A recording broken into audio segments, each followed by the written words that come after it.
Échange ce jeudi 29 avril entre le chef de l'État congolais et le président du Conseil de l'Union européenne sur les questions de partenariat entre la RDC et l'Union européenne.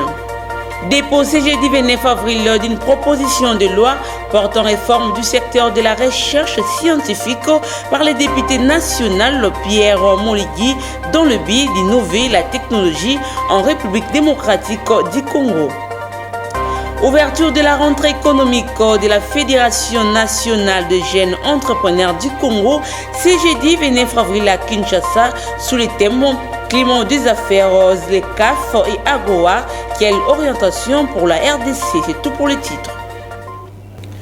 RS de vous retrouver, mesdames et messieurs, bienvenue dans ce nouveau numéro du journal. Dans l'actualité, le président de la République, Félix Antoine Tshisekedi, a échangé au Palais de la Nation ce jeudi 29 avril 2021 avec le président du Conseil de l'Union européenne, Charles Michel, sur les questions des partenariats entre la République démocratique du Congo et l'Union européenne. Commentaire. Le ballet diplomatique s'est poursuivi à Kinshasa, capitale de la République démocratique du Congo.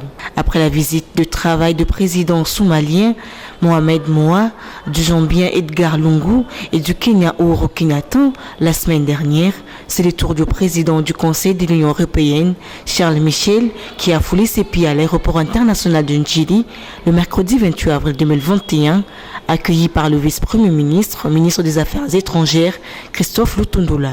Ainsi, pour montrer le lien de coopération entre la RDC et l'Union européenne, le président de la République démocratique du Congo et président en exercice de l'Union africaine, Félix Antoine Tshisekedi Tshilombo, a reçu officiellement au Palais de la Nation ce jeudi 29 avril Charles Michel en vue de tabler sur les questions de coopération qui lient la RDC et l'Union européenne.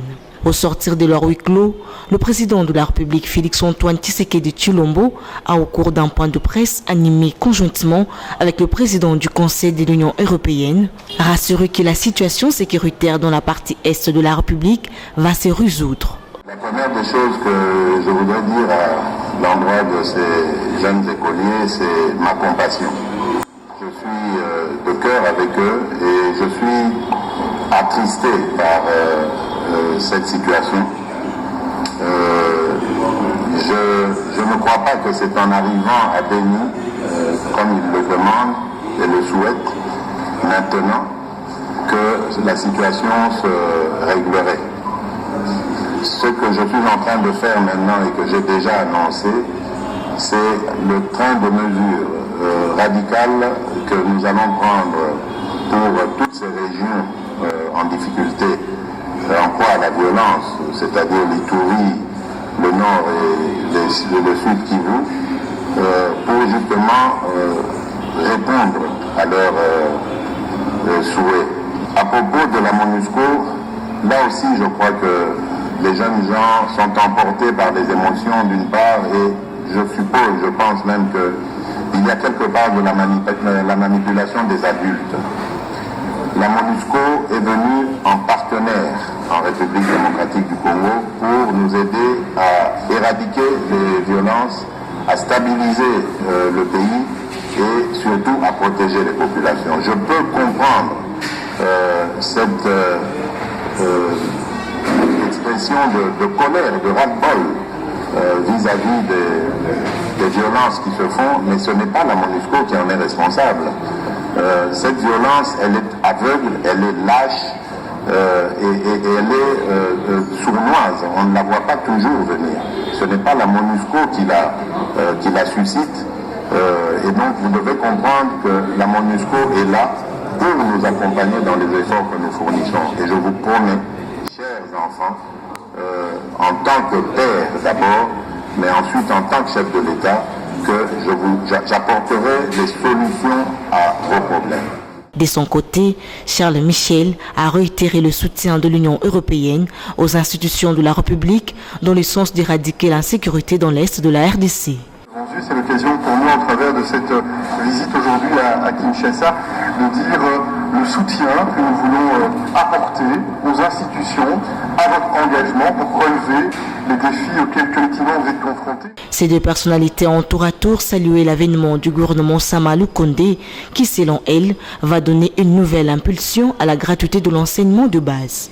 L'avènement de ce gouvernement va nous permettre de mieux nous focaliser sur le secteur en question, la gratuité de l'enseignement, en mobilisant davantage de moyens. Et on a vu avec les procès que vous connaissez que des moyens ont été détournés, des moyens congolais, des moyens mobilisés par l'État congolais. Donc ça veut dire que nous ferons davantage attention à cela.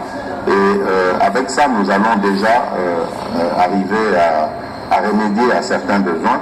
Et nous comptons toujours sur ces appuis budgétaires qui vont nous permettre donc de boucler le budget. Nous voulons soutenir parce que nous savons qu'il y a des défis importants. Nous savons que le président et le gouvernement qui vient de s'installer a une vision avec un certain nombre de priorités qui doivent être relevées au départ des autorités, au départ des institutions. Et l'Union européenne veut s'inscrire dans une démarche de partenariat et de soutien. Il faut noter que la présence du président du Conseil de l'Union européenne s'inscrit dans le cadre de partenariat bilatéral entre la République démocratique du Congo et l'Union européenne dans plusieurs secteurs de la vie nationale. À la primature, le Premier ministre Jean-Michel Sama Lukonde s'est entretenu ce jeudi 29 avril 2021 dans son cabinet du travail avec la délégation de la GECAMIN ainsi que celle du syndicat de la dite entreprise publique. Reportage de Jean Singori. Le chef du gouvernement congolais, Sama Lukonde Kenge, a reçu ce jeudi 29 avril dans son cabinet de travail à l'immeuble intelligent la délégation de la générale des carrières des mines, conduite par le président du conseil d'administration, Albert Yuma Moulebi, en compagnie des membres du conseil et la délégation syndicale. Il était question pour ces groupes de renouveler leur soutien au Premier ministre afin qu'il réussisse la lourde mission lui confiée par le chef de l'État, Félix-Antoine Tshisekedi Tshilombo. Comme vous l'avez dit et constaté, nous sommes venus ici en tant que GECAMIN, c'est-à-dire tous les membres du conseil d'administration, la délégation syndicale et les grands directeurs. Nous sommes venus ici à deux titres. En tant que GECAMIN pour dire notre fierté et notre joie d'avoir l'ancien directeur général de la GECAMIN élevé par le chef de l'État à la fonction importante de Premier ministre et chef du gouvernement. Donc c'est une joie et une reconnaissance pour la GECAMIN. Nous sommes venus aussi lui dire, en tant que filles et fils de ce pays, que nous reconnaissons que le chef de l'État, comme nous, a apprécié ses capacités et sa valeur. Ça a été encore prouvé à l'Assemblée nationale, puisqu'il a été investi le même jour, c'est-à-dire que même les députés ont reconnu dans son discours ses capacités. Pour nous, c'est normal. Nous avons travaillé avec lui pendant 8 mois. Nous avons connu sa détermination, son courage et sa volonté. C'est que nous pensons qu'il est capable de répondre aux défis de cette fonction si digne. Par ailleurs, le président du conseil d'administration de la GECAMIN a fait savoir que toute l'équipe du géant minier congolais ménagera des efforts possibles afin d'aider le Premier ministre à réussir cette mission lui confiée. Un message fort dans lequel le chef de l'exécutif national a à son tour promis de toujours venir à la rescousse de la GECAMIN, question de réaliser des grands progrès à l'intérêt de la République. Il s'est dénoté que cette rencontre avec la GECAMIN est la deuxième depuis la nomination de Jean-Michel Sama Lukonde comme Premier ministre. Autre chose à présent, le député national Simon-Pierre Moligui a déposé ce jeudi 29 avril 2021 une proposition de loi portant réforme du secteur de la recherche scientifique. Pour cet élu du peuple, cette proposition va innover la technologie en République démocratique du Congo. Suivez-les. Je viens de déposer une proposition de loi portant le titre de proposition de loi sur la recherche scientifique et l'innovation technologique en République démocratique du Congo. il y a déjà une loi qui avait défini le cadre légal de la recherche scientifique dans ce pays. C'est l'ordonnance loi signée par le maréchal Mobutu, à l'époque président de la République. C'était en 1982. Alors, 40 ans après, il est important que nous puissions redéfinir le cadre légal dans la recherche scientifique ici. Je suis de ceux qui pensent que ce pays ne pourra jamais décoller si nous ne mettons pas suffisamment de moyens et d'énergie dans la recherche scientifique. Qu'il s'agisse de la sécurité par rapport à nos frontières, qu'il s'agisse de l'agriculture, qu'il s'agisse de la santé, qu'il s'agisse de n'importe quoi, même au niveau des sciences sociales, nous devons, comme font d'autres nations qui aspirent à être de grandes nations, investir dans la recherche et surtout dans l'innovation technologique. Alors par rapport à la loi de 82, moi j'ai proposé notamment que nous puissions créer un fonds national pour la recherche scientifique. Ces fonds seraient alimentés par exemple, de l'argent qui viendrait des licences de ceux qui exploitent nos forêts, que ce soit ceux qui exploitent les réseaux de télécommunications. Nous pouvons prélever rien que 1%. Par exemple, si on prenait 1% de tout ce que nous dépensons pour la communication, qu'on mette ça dans la recherche scientifique. Ce n'est pas normal que notre pays ne puisse même pas avoir en perspective le projet des satellites.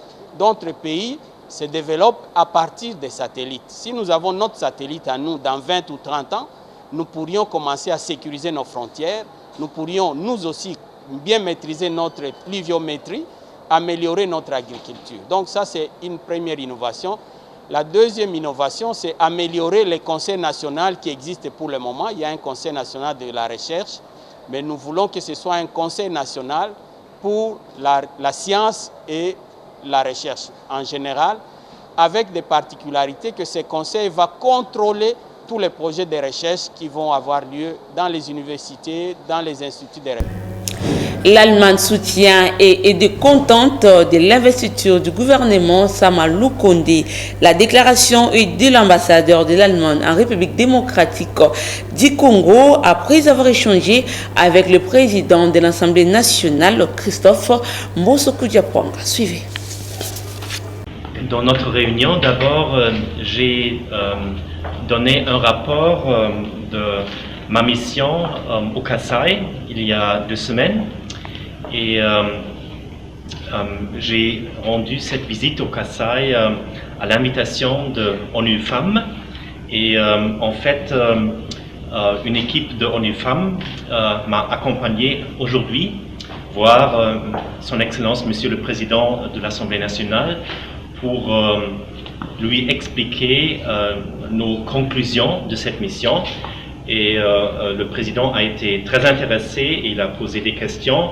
Et l'équipe de ONU Femmes m'a soutenu beaucoup. Et dans la deuxième partie de notre réunion, on a discuté la situation actuelle politique. Maintenant, après l'investiture du nouveau gouvernement, j'ai souligné, assuré le président du soutien de l'Allemagne. On est très content maintenant d'avoir ce gouvernement stable et fiable et cette majorité aussi dans l'Assemblée. Et maintenant, le mot d'ordre, c'est mettez-vous au travail. Il y a beaucoup de choses à faire, il n'y a pas de temps à perdre. Et alors que vous mettez en œuvre les réformes, l'Allemagne est prête à vous soutenir.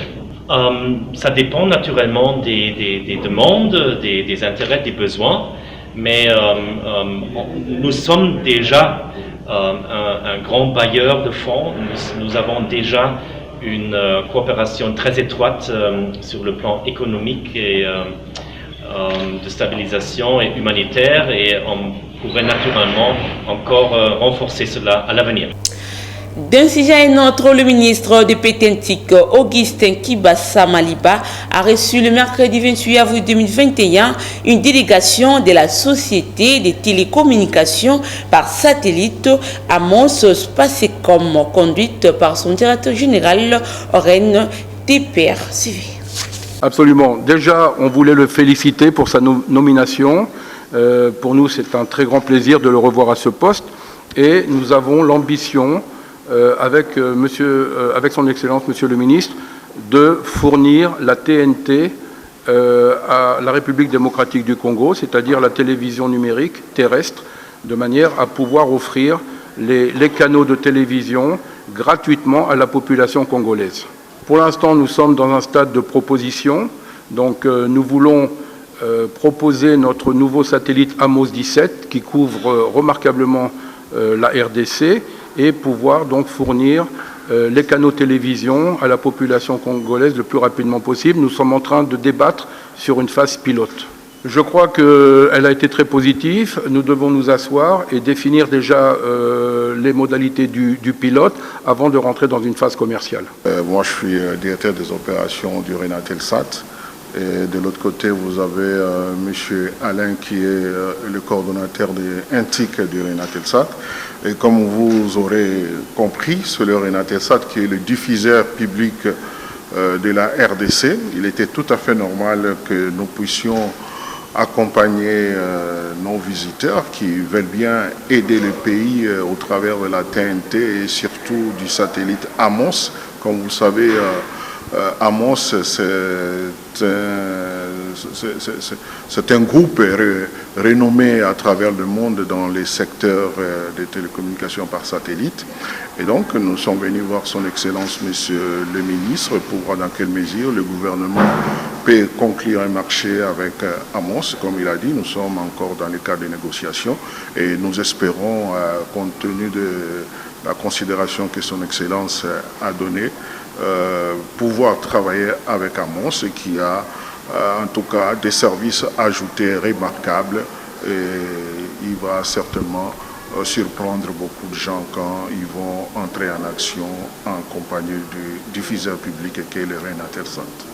Parlons santé à présent. Au lendemain de sa prise de fonction au ministère de la Santé publique, le docteur Jean-Jacques Mbongani, nouveau ministre de la Santé, a présidé le mercredi 28 avril 2021 dans son cabinet du travail une réunion stratégique avec des partenaires techniques et financiers de ces secteurs de précision avec Ginelle Puisse.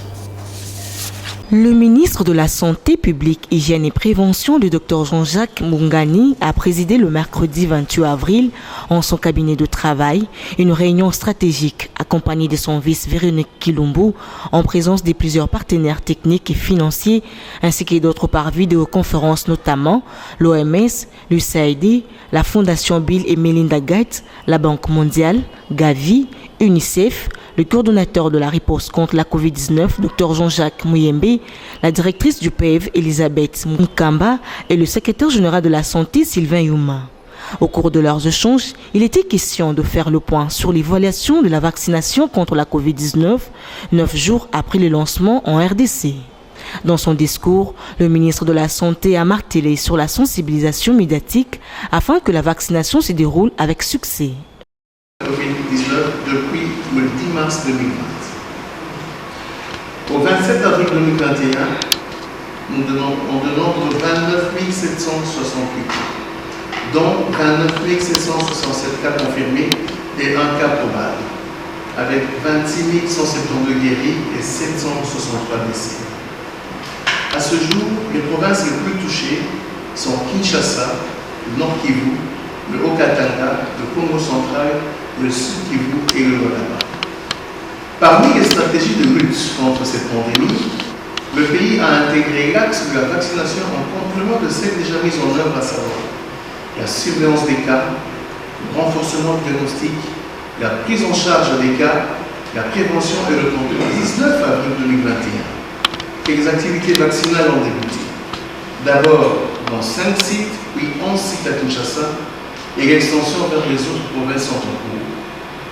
9 jours après le début de la campagne de vaccination, une évaluation préliminaire est nécessaire afin de faire le point sur le déroulement des activités sur terrain et formuler des recommandations pour augmenter l'adhésion des cibles prioritaires à la vaccination et éviter la perte des doses de vaccins dans le contexte de forte demande au niveau global. C'est pour cette raison, mesdames et messieurs, que j'ai tenu à organiser cette réunion d'échange avec toutes les parties prenantes. Il faut rappeler qu'en République démocratique du Congo, le profil de personnes vaccinées ayant moins de 55 ans est de 104% et 36,8%, ceux qui ont plus de 55 ans ne présentent aucun symptôme jusque-là. Je l'ai annoncé dans le titre, c'était sous les thèmes climat des affaires, Zélicaf et AGOA.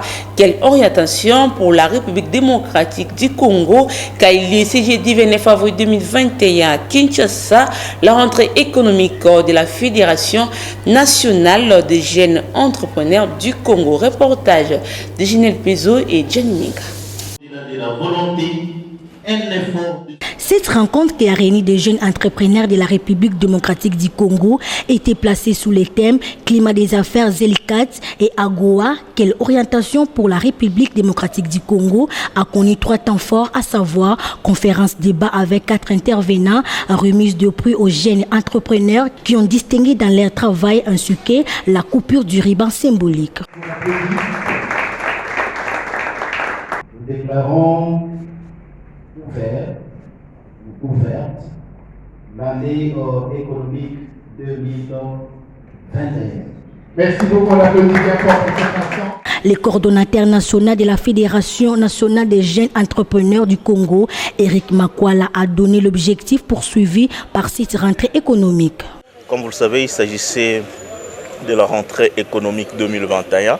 Il était donc question que nous puissions faire une analyse de ce qu'a été l'année 2020, qui a été une année très difficile parce que nous avions tous connu la crise sanitaire de la Covid-19 qui a considérablement bousculé les activités économiques. Donc c'était une année très difficile, mais nous osons croire que cette année 2021 sera meilleure parce qu'elle s'annonce déjà très bien.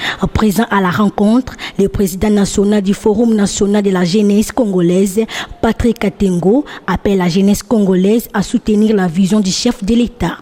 Je suis dans la joie de lancer aujourd'hui la session économique ou l'année économique 2021 par le simple fait que le FNJ est bel et bien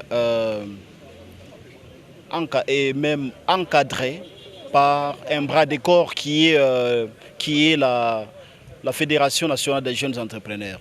Donc c'est une fédération que nous voulons qu'elle puisse aller de l'avant parce que c'est elle au fait qui va essayer à booster l'économie de notre pays à travers des jeunes qui n'ont pas assez de moyens, qui n'ont pas un capital imposant. Signalons que la Fédération nationale des jeunes entrepreneurs du Congo a pour l'objectif général promouvoir et défendre l'entrepreneuriat de jeunes en République démocratique du Congo. Une conférence débat est organisée par le studio Hirondelle le mercredi 28 avril 2021 à Kinshasa au centre d'études pour l'action sociale sous le thème la disparition des espaces verts à Kinshasa. Quelle solution? Question d'expliquer l'importance de la conservation de la nature au grand public. Reportage de Généreuse Makassila. Dans le but de lutter contre le réchauffement climatique, tel est l'objectif de cette conférence débat organisée ce mercredi 28 avril par le studio Hirondelle à CEPAS avec comme thème la disparition des espaces verts à Kinshasa, quelle solution? Une cérémonie marquée par une série de questions et réponses dans le but de donner le plus de solutions par chacun des intervenants afin de bien conserver la nation.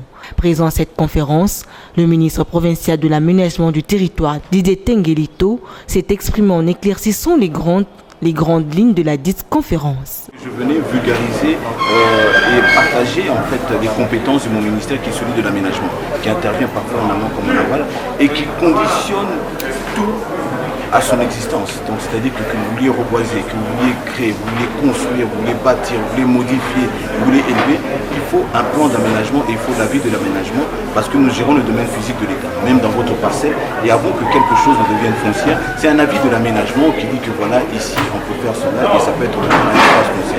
Donc c'est par rapport à ça. Je ne peux être évidemment que satisfait dans la mesure où j'étais entouré par M. Lolata et aussi M. Atounou, qui sont des spécialistes dans ce domaine et qui ont pu emmener le débat très haut, et aussi par rapport à l'Auguste Assemblée qui était ici, nous avons des avocats, nous avons des spécialistes, enfin bref, c'est une prise de conscience qui est indispensable pour protéger en fait ce que nous appelons notre future génération. Il faut dire que cette conférence débat a connu la participation de plusieurs personnalités, notamment Louis Atundou et Luc Loutala, experts en développement durable. Remise et reprise le mercredi 28 avril 2021 au ministère de la Communication et des Médias entre Jono Makelele et Patrick Mouyaya. Parmi les priorités du nouveau ministre, la modernisation de la RTNC et la dépénalisation des délits de presse. Suivez. Vous avez fait votre part et aujourd'hui, moi, je vais prendre le relais. Je crois qu'aujourd'hui, il est important que nous puissions arrimer notre télévision nationale, la moderniser pour répondre aux attentes multiples de notre population. C'est aussi le cas de l'Agence congolaise de presse, parce que c'est un outil qui est représenté dans le pays, qui doit être renforcé et qui doit répondre aux impératifs de la modernité. Il en va de l'honneur de notre pays. Je pense à nos amis de tous les autres médias. Moi, je me battrai, c'est inscrit dans le programme du gouvernement, pour la dépénalisation du délit de presse. Nous allons nous battre pour faire passer une nouvelle loi, parce que la loi sur la presse que nous avons, elle est vieille de 25 ans. Comme le Premier ministre l'a dit il y a quelques jours, le peuple n'attend plus les mots, le peuple veut les actes.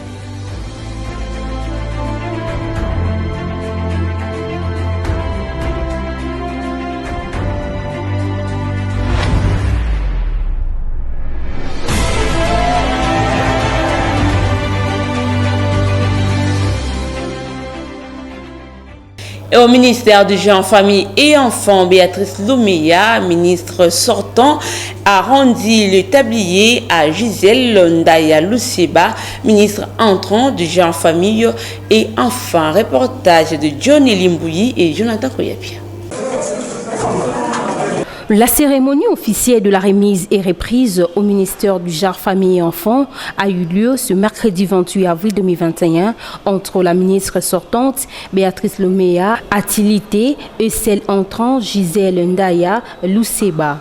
Déroulé au bâtiment ces mois de l'hôtel du gouvernement, les deux personnalités se sont adressées tour à tour au personnel de ces ministères. Prenant la parole, Béatrice Louméa a remercié ses collaborateurs tout en leur demandant d'offrir cette franche collaboration à son successeur. Vous pouvez compter sur ces guerriers, c'est la mémoire du ministère. Vous avez toutes les valeurs qui sont là. Tout ce que nous pouvons demander, c'est cette franche collaboration avec l'esprit que chacun de nous est appelé à apporter sa pierre à la construction de l'édifice qui est la République démocratique du Congo. À son tour, la ministre entrante du Genre, Famille et Enfants, Gisèle Ndaya, a demandé à ce personnel de compter sur elle, car avec leur appui, le problème de ce ministère trouveront solution. Mais tout ce que je vais vous demander, comptez sur moi, parce que je suis une femme de terrain, je ne suis pas bureaucrate. Je serai là à répondre aux problèmes du genre, aux problèmes de la famille et pourquoi pas le problème de l'enfant. Elle a fait son temps, elle a fait ce qu'elle pouvait faire et aujourd'hui moi je prends le bâton et je fais la continuité de ce qu'elle avait commencé. Pour moi j'ai dit, rien n'a changé, ce ne sont que des personnes ou des têtes qui ont changé. L'institution Genre, Famille et Enfants reste et était à la continuité. C'est par une photo de famille que cette cérémonie a pris fin. En sport, pour boucler ce journal, 3 joueurs du tout-puissant Mazembe de Lubumbashi sont sortis du stade Kachala-Bozola de Mbujimayi au Kasaï oriental, blessés lors de la rencontre du mercredi 28 avril 2021, gagnée devant les Sangabalende sur la marque d'Ombi à 0. Reportage. C'est par cette page sportive qui prend fin ce journal. Place au rappel des titres. Échange ce jeudi 29 avril entre le chef de l'État congolais et le président du Conseil de l'Union européenne sur les questions de partenariat entre la RDC et l'Union européenne. déposé jeudi 29 avril d'une proposition de loi portant réforme du secteur de la recherche scientifique par le député national Pierre Moligui dans le but d'innover la technologie en République démocratique du Congo. Ouverture de la rentrée économique de la Fédération nationale de jeunes entrepreneurs du Congo, c'est jeudi 29 avril à Kinshasa sous le thème Climat des affaires, les CAF et AGOA, quelle orientation pour la RDC. Fin complètement de cette édition. Merci à Junior Twindele pour la chefferie et la technique a été assumée par Guilain Mayamba. Merci à vous de nous avoir suivis et bonnes conditions du programme sur la chaîne éducative. Au revoir.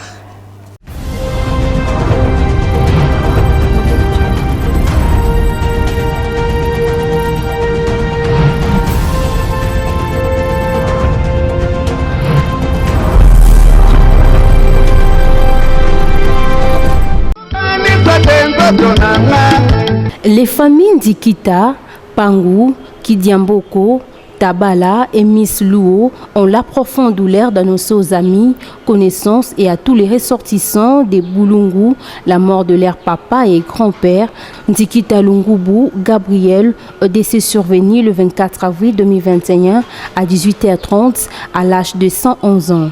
Les programmes des obsèques se présentent comme suit.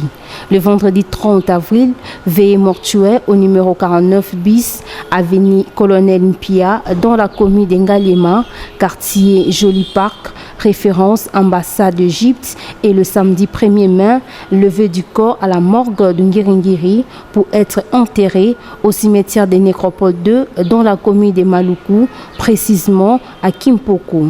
Ces communiqués tiennent lieu de faire part.